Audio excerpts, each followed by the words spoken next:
Assalamualaikum warahmatullahi wabarakatuh. Sobat UMF yang dirahmati Allah, pada perjalanan kali ini saya dan Ustadz Faizar berkunjung ke rumah Bapak Wahyudi Subrata. Beliau adalah senior pemerhati sejarah Banyumas. Assalamualaikum. Waalaikumsalam. Monggo. Assalamualaikum Pak. Waalaikumsalam warahmatullahi wabarakatuh. Perkenalkan saya Faizar dari Sokaraja. Ini Iya. kepengen gali informasi sejarah tentang khususnya Sokaraja nih. Iya.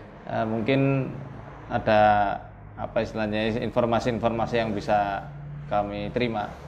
Sokaraja itu awalnya apa dan mungkin jadi Sokaraja itu tahun berapa? Jadi setahu saya sebelum namanya Sokaraja itu disebut daerah KC.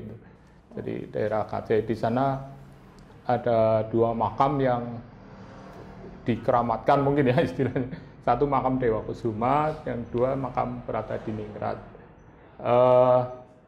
Jadi dari Dewa Kusuma itu adalah keturunan dari Pangeran Mangkubumi dari Pasir Luhur.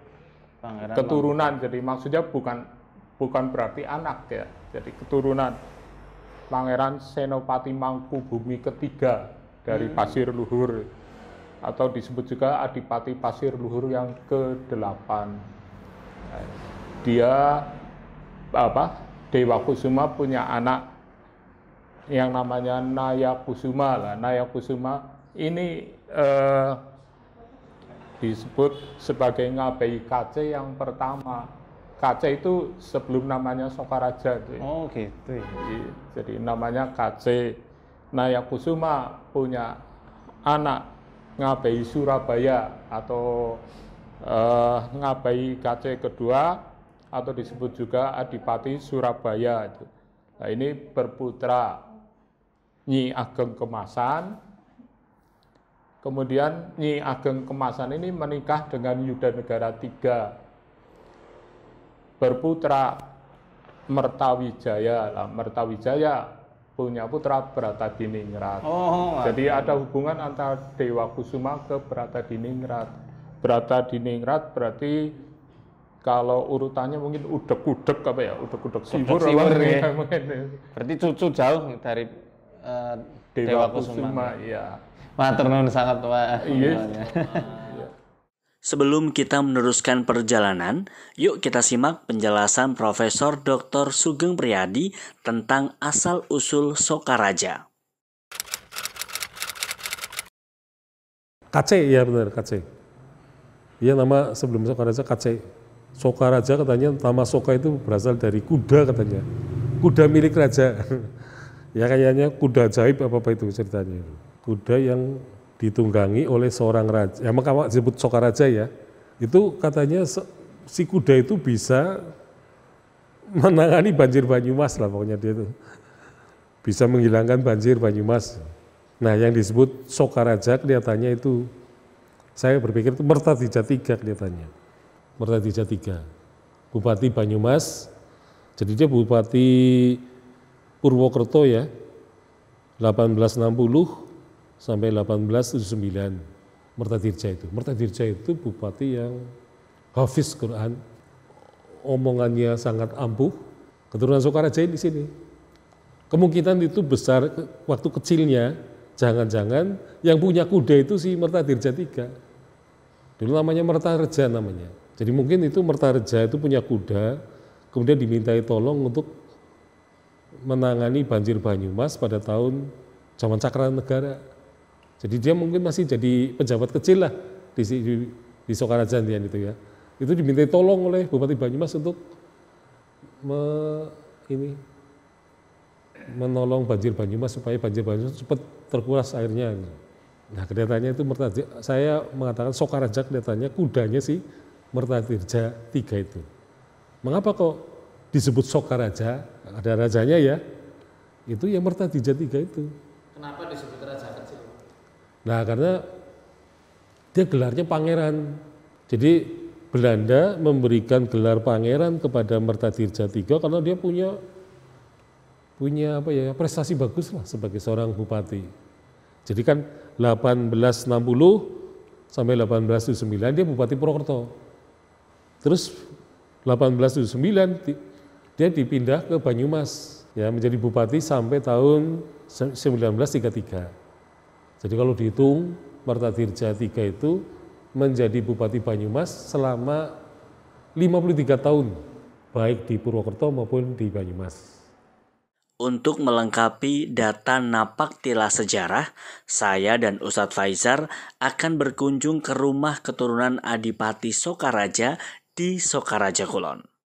Menurut legenda, pelataran kadipaten inilah yang menjadi saksi bisu pertempuran kedua Raden Sakti, yakni Raden Kuncung dan Raden Kaligenteng. Legenda inilah yang menjadi asal-usul lahirnya mitos di Kali Pelus Sokaraja. Baik, sahabat MF Official, saat ini kita berada di kediaman keturunan Adipati Sokaraja dan kita akan langsung ngobrol-ngobrol dengan beliau bersama juga dengan Ustadz Faizar. Langsung aja Ustadz, kita mungkin bisa bercerita dari Bapak Slamet ya, Bapak Slamet tentang istilah atau babat Sokaraja, Ustaz. Ya. Mungkin kami mau tanya Pak tentang sejarah Sokaraja, kenapa dinamai Sokaraja? Ya, setahu saya dari bapak saya itu Soka itu nama kuda dari sini. Nama kuda ya. Nah, jadi yang naik kuda itu dulu itu makanya isi kerajaan itu raja. Oh. Jadi sampai sekarang Sokaraja. Kan gitu tadi? Iya. Berarti ada ininya ya, pelanannya ya? Ada, itu saksi itunya, pelana kudanya. Boleh saya lihat Mas? Boleh? Kita Silakan. lihat. Di Itu bawah, sudah, di bawah sini aja Mas, bawah sini. itu sudah ratusan tahun. Nah, ini pelana kudanya teman-teman. Masya Allah. Ada berapa tahun ini Pak? Wah, itu sudah berapa tabat ini? Dan masih Lah, untuk ukuran berdebat-debat masih luar biasa, Ustaz. iya. Pak Slamet ya. Itu. Nah, ini warga Sokaraja mesti tahu ini. Masih ya. Saya yang model saja nggak tahu kan? Saya Baru baru tahu tahu. kan? Nah, Saya tahu. Yang asli Sokaraja gue baru tahu. Nah, ini. Masya Allah, iya. Mungkin pernah ada tinggalan pusaka Pak dari leluhur-leluhur. Oh ya. Ada Itu tombak. ada tombak namanya Tejo Bromo, ya Tejo Bromo. Tejo Bromo. Ini. Kalau keris Bromo Second Cover di mana sekarang? Kalau nggak salah itu di Jakarta apa di Surabaya itu? Orang ngerti aku gimana. Itu yang dulu dipakai untuk perang dengan Purbolinggo itu. Berarti generasi-generasi sudah Ya. lama sekali ya. Udah. Yang Raden Kuncung itu ya. Iya. Itu kerisnya itu keris setan kober itu. Ya, yang tertinggal dan ada di keluarga sini apa Pak tadi? Tombak. Tombak. Kiai Tejo Bromo. Kiai Tejo Bromo. Iya. Boleh saya lihat Pak? Boleh, monggo, silakan. Kita akan melihat apa namanya tinggalan dari leluhur Adipati Sokaraja yang ada di kediaman Bapak Slamet berupa tombak ya Ustaz, tadi ya Pak Slamet sampaikan. Oh, panjangnya. Masya Iya. Allah. 3 meter ada kali ya? Ya, lebih. 5 meter. Ini kayunya dibikin dari cendana. Kayu cendana. Kayu cendana. Kelihatan nggak? Yang sambungan yang mana? Sambungnya itu. Lah itu kan patah. Saya suruh orang nggak ada yang berani. Itu akhirnya saya nyebut sini. Ini kan sering kumpul keluarga di sini ya. Banyak yang sering kesurupan lah. Lubung ya? Ini. Yang sering kesurupan siapa? Itu turun dari sini yang di Semarang itu waktu itu kan kumpul keluarga besar. Semua kumpul di Bandung. Itu lagi membacakan silsilah sini. Ya. Itu kerasukan lah. Ini katanya. Iya. Gara-gara ini. Enggak, terus dia kan minta tiap sosok Kliwon, Jemaah Kliwon itu memang harus minta dikasih apa? Air minum kopi pahit, teh pahit, putih, air putih. Mohon izin diambil? Bisa? Bisa ya. Saya buka aja. Itu Oh, karena gimana? itu kan jadi kalau dibuka itu kan kelihatan rambutnya itu. Ay, saya penasaran rambutnya. Ini masnya mungkin kalau naik kursi ini bisa mungkin tinggi sih. Iya, tapi saya takut kreyek gitu. Buka ini, buka ininya ini. Buka ini. Iya, Kain udah. merahnya. Buka kain merah. Pelan-pelan ya. Awas patah sama patah.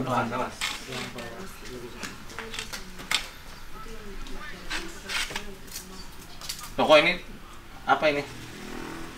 Oh itu patah itu berarti. Oh enggak. Wih, bagus ya, Masya Allah. Kayak lengkung ular. Bagus ya. Luar biasa. Ini emas ya, Pak? Ya itu. Ya itu yang bawahnya Mas itu kan rambut itu Mas. Apa ya? Oh iya, Oh, ini Iya, itu itu rambut itu. Itu rambut itu. rambut apa, Pak? Rambut orang dulu. Panjang ya? Itu dikepang itu. Itu tutupnya. Ini tutupnya. Ya. Tutup. Bagus banget, Masya Allah. Bisa teman-teman lihat. Tombak Kiai Tejo Bromo. Nah, ini nih wel-welannya ini rambut orang zaman dulu. Panjang. Dan ini nggak bisa dilepas ya, Mas? Enggak. Kiai Tejo Bromo. Peninggalan Adipati Sokaraja. Pesan dari bapak saya. Oke. Mat, kalau aku mati gitu ajak lalen tombak wong kabeh kan naluri sekang leluhur kemien. Kabeh mau ya sing gawe urip, teman kan ana jalane dak.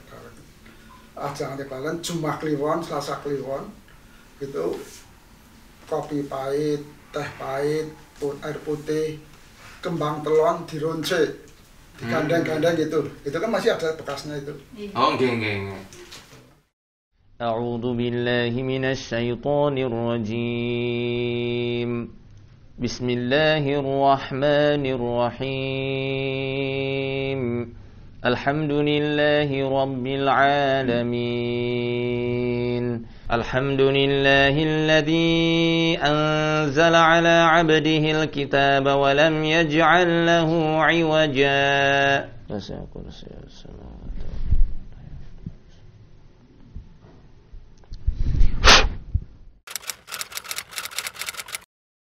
Pertama berdiri biasa aja, terus setelah dipegang sini pundaknya, terus ngerasain itu ngeblank aja hitam semua, terus pengen kayak jatuh aja gitu, terus panas badannya, terus lama-lama enggak sih udah hilang. Cuma panas di area sini, mana? sini sama belakang. Sama di punggung. Iya. Setelah dirukyah rasanya. Alhamdulillah udah enggak sih, udah adem.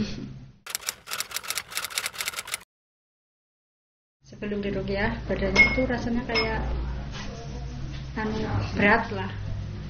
Iya, setelah dirukyah pertama itu dingin. Tangannya semuanya itu rasanya kayak dingin.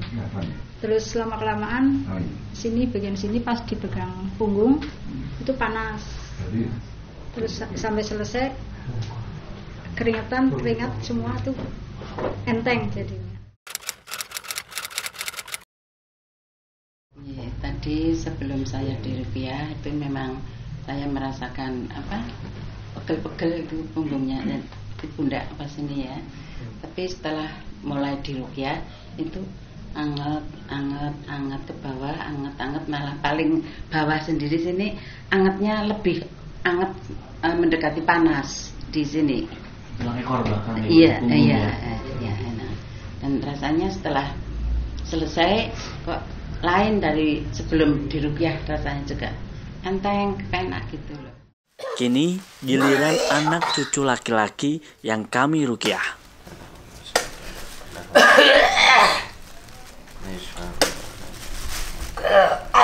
لا تأخذه سنة ولا نوم له ما في السماوات وما في الأرض من ذا الذي يشفع عنده إلا بإذنه. Ya, teman-teman, sekarang kita mau menguap Bapak Harjo ya, Bapak Harjo supaya lendir-lendirnya ikutan keluar. Ini sudah dicampur minyak jintan hitam atau minyak habatus sauda, tinggal dihirup saja. Bismillah. Ini Pak, sini Pak. Terus.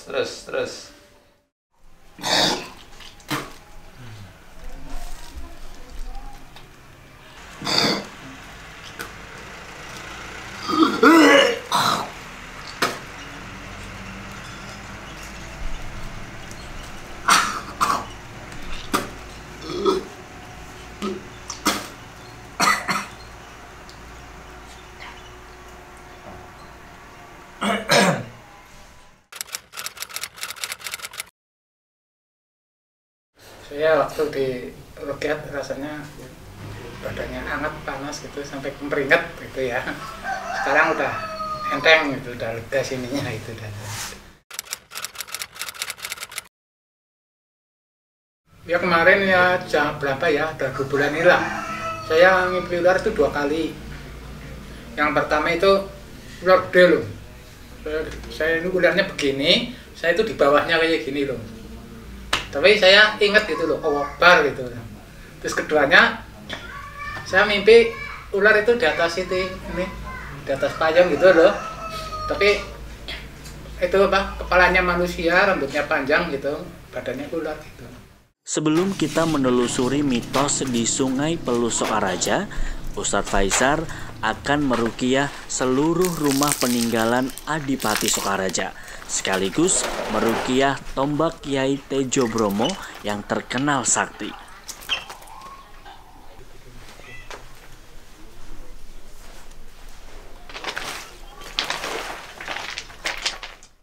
Baik Ustadz, kalau biasanya orang atau keluarga itu biasa punya pusaka tinggalan dari leluhurnya, itu ada juga, bahkan banyak ya, tidak ada ya, banyak yang memberi pusaka ini dengan minuman kayak kopi, teh, terus mungkin dikasih bunga atau ada ritual tertentu.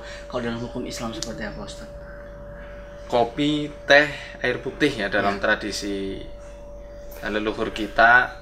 Kalau itu diperuntukkan untuk tamu dapat pahala. Tapi ini diperuntukkan untuk tombak, untuk keris, untuk barang-barang yang dikeramatkan. Lalu apa bedanya sama sesajen?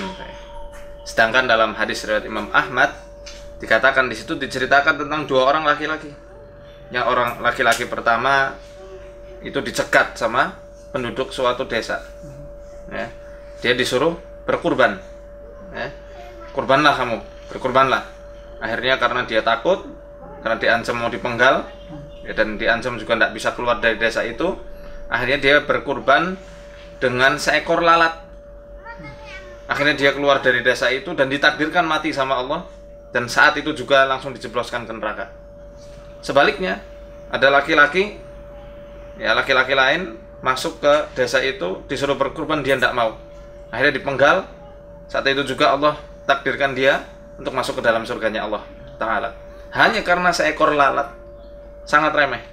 Bahkan kita sering meremehkan, ini lalat, hewan yang menjijikkan, hewan yang sukanya disampah, hewan yang sukanya dibangkai. Tapi ketika dia itu dijadikan kurban untuk selain Allah Azza wa Jalla, itu dapat menyeret pelakunya untuk masuk ke dalam neraka, dan itu khalidina fi. Na'udzubillah min dzalik. Karena dalam Quran sudah dijelaskan, Allah tidak akan ngampuni dosa syirik. Allah ampuni semua dosa kecuali satu, dosa kesyirikan. Nah, itu pertama, yang paling menakutkan ya. Yang kedua, akan dihilangkan jaminan rasa aman dan tentram di hati orang yang melakukan kesyirikan. Makanya Allah Ta'ala berfirman, alladzina amanu wa lam yalbisu imanahum bidzulmin ulaika lahumul amnu wa hum muhtadun, yaitu orang-orang yang beriman dan tidak mencampur adukan keimanannya dengan kedzaliman, yakni kesyirikan. Ulaika lahumul amnu, bagi mereka jaminan keamanan dari Allah dan jaminan hidayah. Hidayah, diberi petunjuk sama Allah Azza wa Jalla. Yang ketiga yang menakutkan ini dijelaskan dalam surat Az-Zumar, walaqad uhiya ilaika wa ilal ladzina min qablika la in asyrakta la yahbatanna 'amaluk wa la takunanna minal khasirin.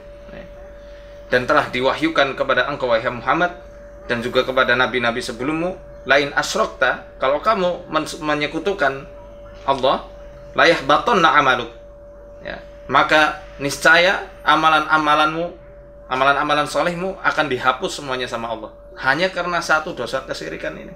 Kan syirik itu ada di hati, bukan di benda. Ya. Ini pemikiran-pemikiran daripada orang-orang yang memiliki masalah pada pemikirannya. Kalau dalam ilmu pemikiran ya, pemikiran-pemikiran yang nyeleweng, inilah yang disebut sebagai pemikiran dualisme. Dualisme. Seperti contoh begini, nggak apa-apalah mencuri, kan uang curiannya untuk sedekah. Nggak apa-apalah korupsi, kan uang korupsinya untuk bangun jalan misalnya, atau untuk sedekah ke fakir miskin. Sekarang kita bisa katakan kepada orang-orang yang mengatakan syirik itu ada pada benda, bukan di hati. Kita bisa katakan ke mereka, kalau kamu punya istri, kamu punya suami, persilahkan suami dan istrimu untuk tidur dengan orang lain. walaupun mereka bersenggama, walaupun mereka melakukan hal yang tidak senonoh, tidak masalah kalau memang itu prinsipmu, harus konsekuen. Ya. Walaupun mereka berzina dengan orang lain, yang penting hatinya masih ada pada kamu. Mau ndak kira-kira? Tidak pasti. Pastinya kan. Ya. Ini kan pemikiran yang harus kita luruskan. Ya. Sama Allah nggak mau disekutukan dengan apapun. Allah Maha Cemburu. Allah Maha Cemburu. Dan apa hubungannya antara kopi, teh, air putih dengan tombak? Dia nggak bisa minum.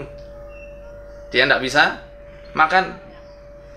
Tombak ini dia akan berfungsi ketika digunakan sebagai senjata untuk berjihad. Nah, tidak masalah. Kita belajar ilmu silat, belajar bagaimana cara memainkan tombak, tapi jangan pakai syarat-syarat semacam itu. Apa harus dihancurkan? Tidak perlu.